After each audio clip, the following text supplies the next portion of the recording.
Sergeant Grant, Dr. Brian Wright. Sergeant? I'm sorry to bother you. What's the problem? Something's happened. Matron Cassidy's dead. She's been electrocuted.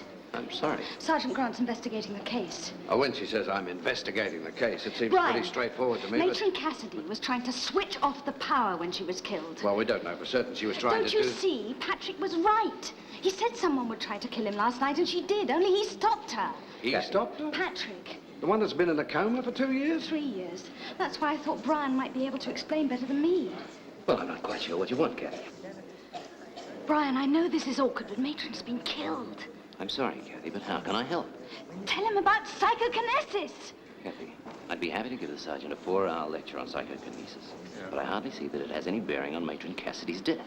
Brian, he's going to think I'm mad if you don't say something. Kathy. Tell him about that night in the pool. You mean the night I got the cramp? You didn't get the cramp, you know that. It was Patrick. What?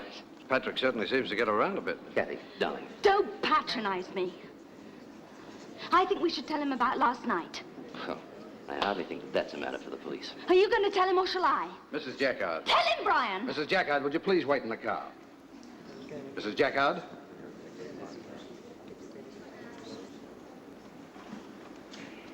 Tell me about last night, Doc.